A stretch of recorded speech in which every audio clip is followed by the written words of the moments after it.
Bueno, antes de empezar con las preguntas y las respuestas, yo tengo que hablar sobre la historia, que es la maestra de la vida, y es lo que nos ayuda a entender mejor el presente, porque no hay texto sin contexto y tampoco se puede saber sobre la realidad de hoy sin conocer el pasado, de dónde venimos. Siempre hay que contextualizar para entender mejor las cosas.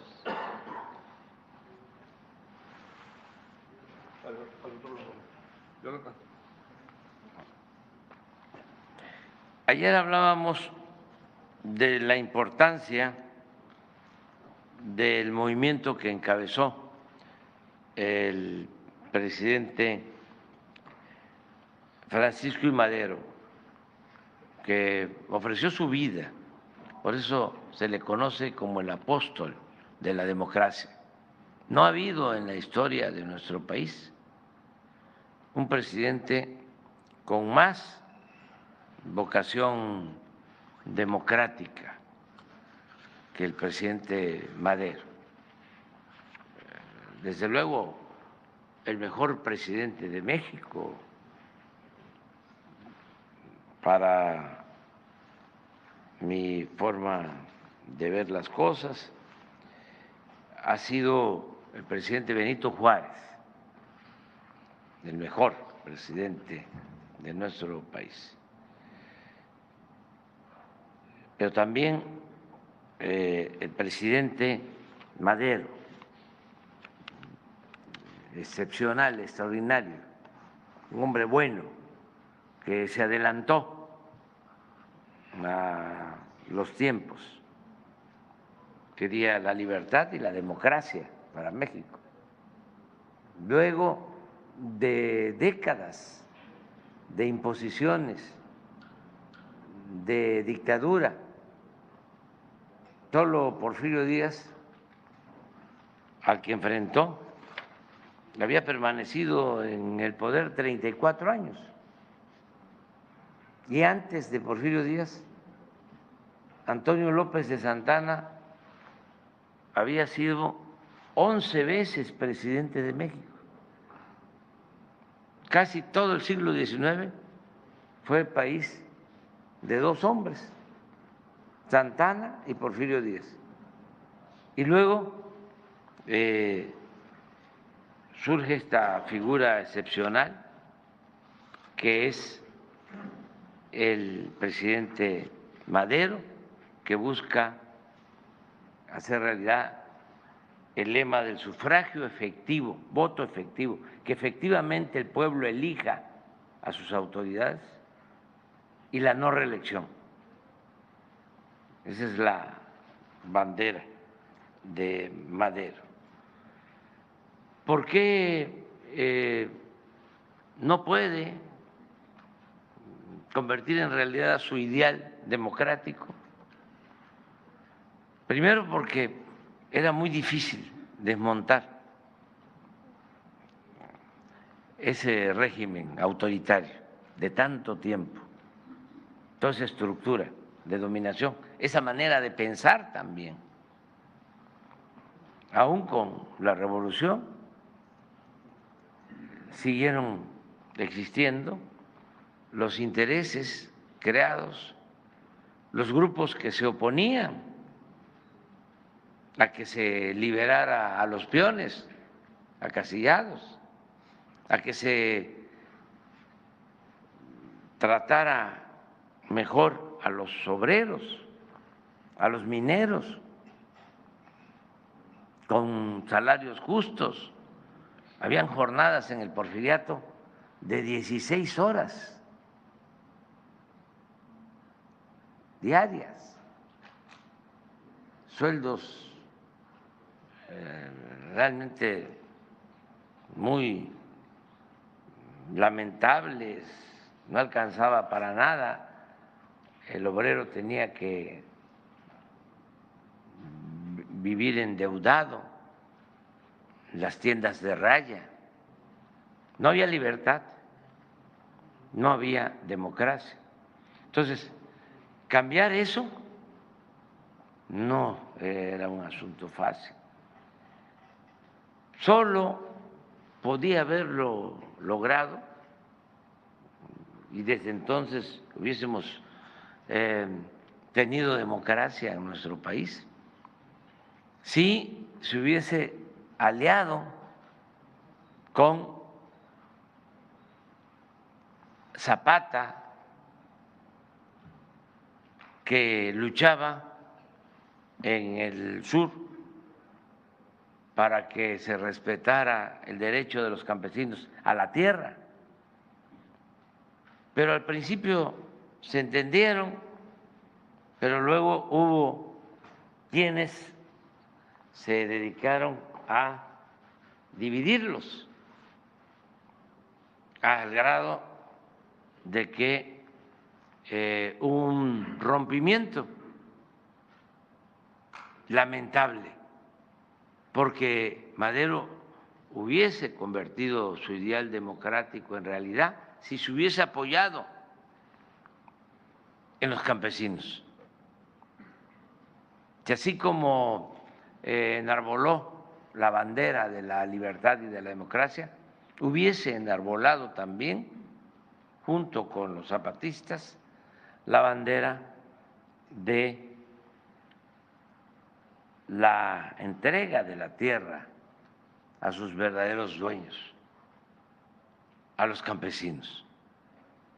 Pero no hubo ese acuerdo y se quedó sin base social y se quedó como en el aire, indefenso,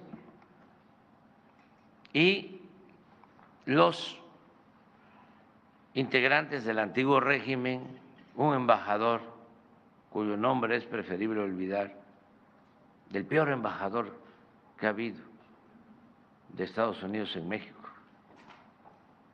y los oligarcas porfiristas de entonces, la prensa completamente vendida, alquilada a los potentados. Todo eso y la falta de apoyo pues llevó a que los militares dieran un golpe de Estado y asesinaran a este hombre bueno, al presidente y al vicepresidente de México. Tardó 13, 14 meses de presidente, muy poco, pero nos dejó una gran enseñanza. Y hablé de Madero ayer y ahora estoy de nuevo hablando de Madero porque me corresponde tratar el tema de la vida de Emiliano Zapata y hay una relación estrecha. Acabo de decir que si se hubiese dado esa alianza, otra situación hubiese sucedido, otra fuese la historia. Empiezo diciendo que, a diferencia de Madero, la vida de Emiliano Zapata está más vinculada a la tierra y a las enseñanzas que se obtienen en los antiguos pueblos de México, porque Madero, y eso también es una cuestión excepcional, decidió enfrentar a la dictadura porfirista, aún siendo de clase acomodada, hacendado. Es un ser excepcional, porque toma conciencia, se prepara y era tan humano que se da cuenta de que se cometían muchas injusticias. Él se da cuenta, por ejemplo, y denuncia el exterminio a los pueblos yaquis y el exterminio a las comunidades indígenas, a pesar de su origen, de la alcurnia, de venir de familia acomodada, él asume la defensa de causas justas. Zapata está más vinculado a la tierra, a las enseñanzas que se obtienen en los antiguos pueblos de México.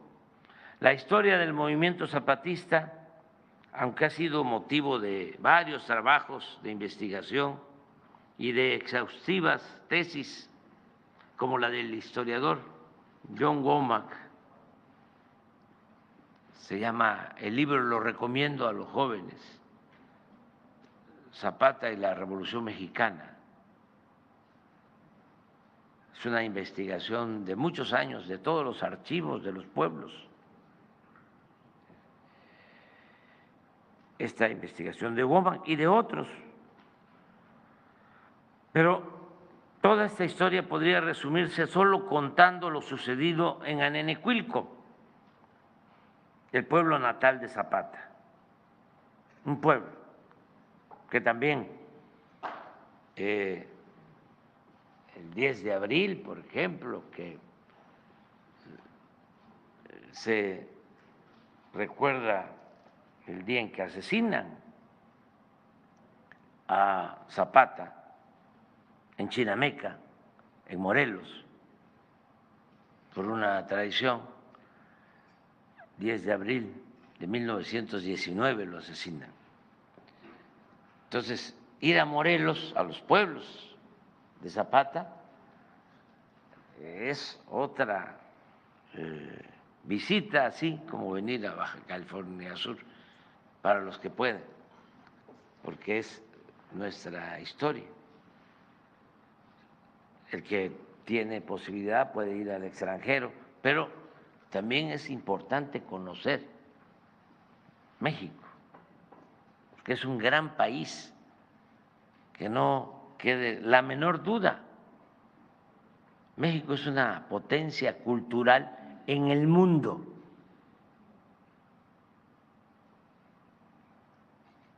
Casi es válido el dicho de que como México no hay dos. Esto para sentirnos muy orgullosos de lo que somos. Bueno,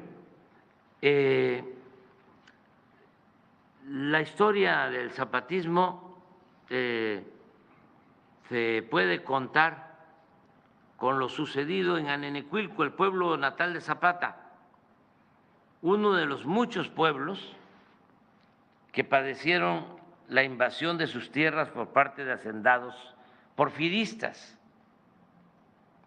Siempre se habla de invasiones y de cómo la gente humilde, pobre, invade para poder tener un terreno y vivir en una casa humilde.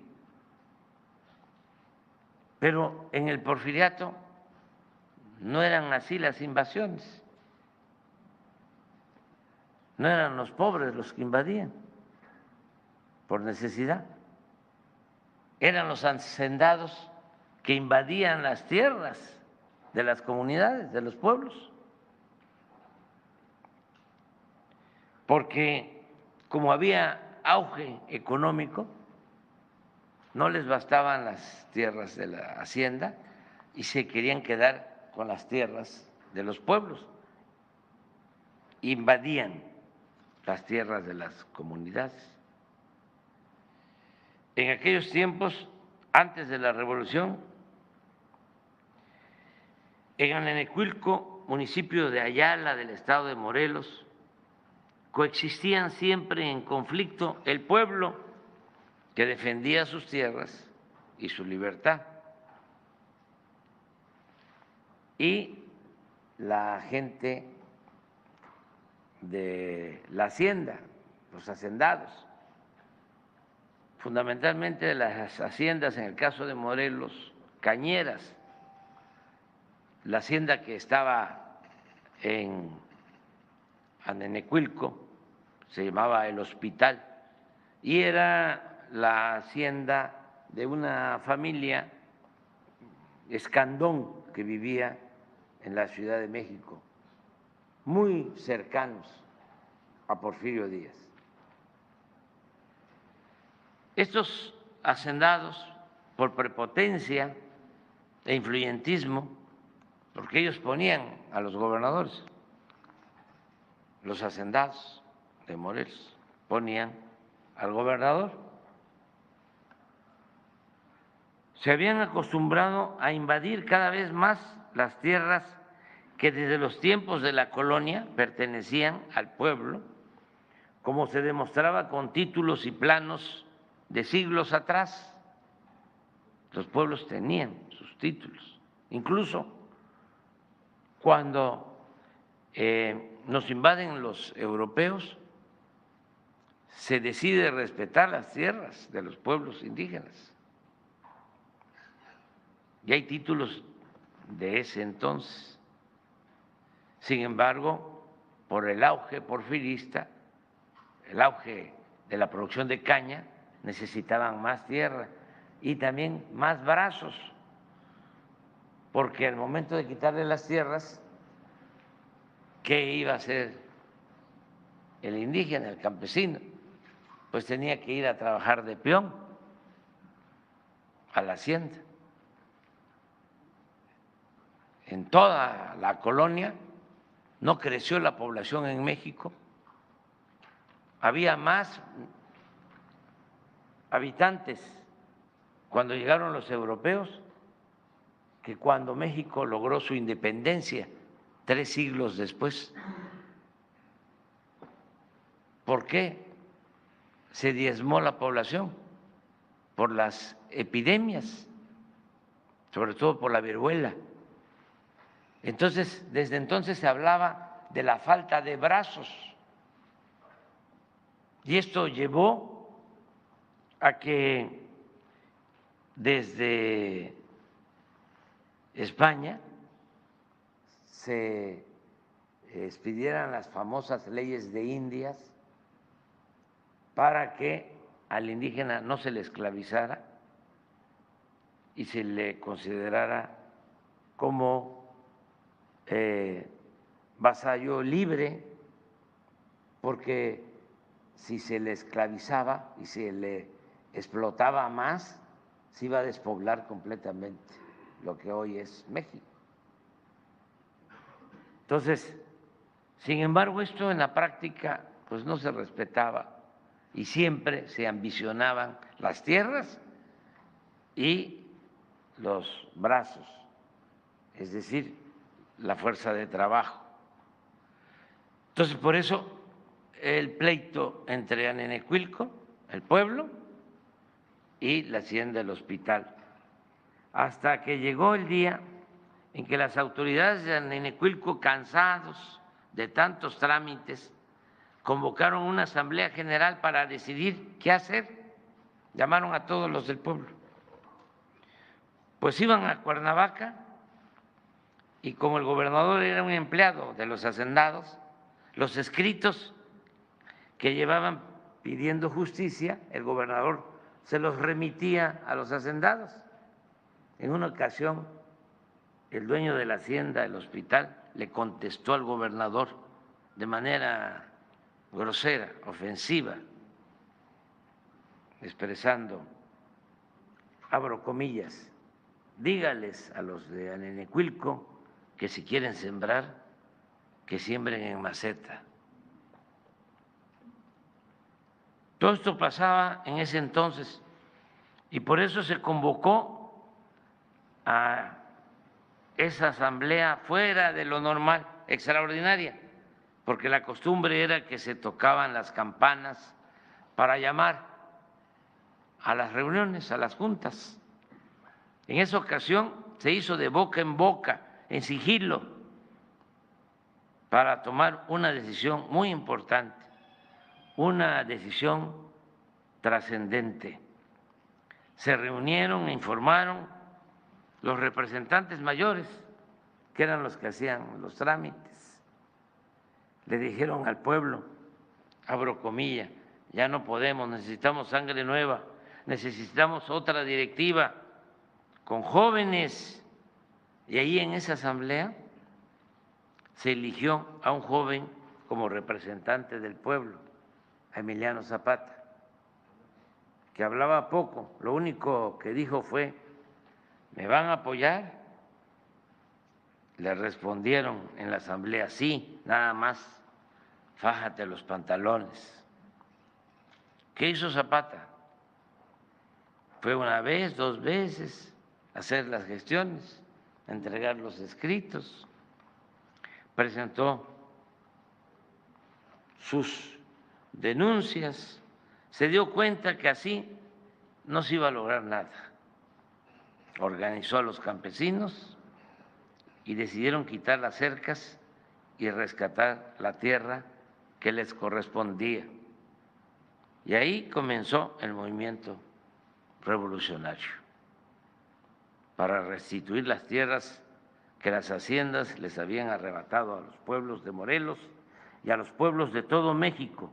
Así se reafirmó una enseñanza mayor. Esto es para todos y para los jóvenes. No al abuso, no a la prepotencia, sí a la justicia. Aquí ya termino, porque me llevaría mucho tiempo. Pero nada más quiero destacar algo que considero muy importante. Aquí agrego un hecho histórico que demuestra cómo Zapata, al igual que muchos mexicanos, la mayoría de los mexicanos, hasta la fecha, encarnaba la honestidad. El pueblo de México es un pueblo honesto. La mayor riqueza de México es la honestidad de su pueblo. Eso se heredó de la época prehispánica. La avaricia llegó con los invasores. La honestidad se practicaba, es parte de nuestra idiosincrasia. Se practicaba de tiempo atrás en nuestro país, se sigue practicando. Resulta, y esa es la anécdota, que al inicio de la revolución, Zapata y Madero no solo fueron aliados, sino buenos amigos. Y algo que, como ya dije, se arruinó relativamente pronto por la insidia, la mala fe y los intereses de políticos y militares del antiguo régimen, quienes terminaron por imponer su máxima de que Madero, decían los que no estaban de acuerdo con la unidad de Madero y de Zapata, decían: Madero no debía parlamentar con bandidos. Y ellos consideraban a Zapata un bandido.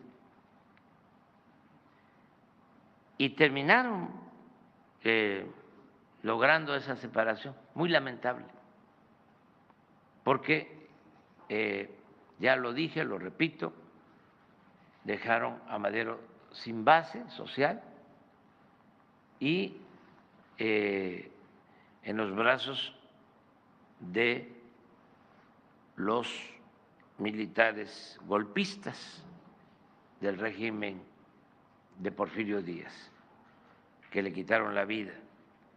Por eso la enseñanza mayor en esta historia es no separarse nunca del pueblo. Cuando uno quiere transformar, hay que apoyarse en el pueblo, no divorciarse del pueblo, siempre con el pueblo. El pueblo es leal, el pueblo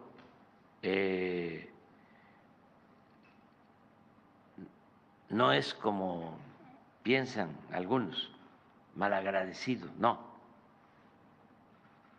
Se puede uno confiar, apoyar en el pueblo, confiar en el pueblo.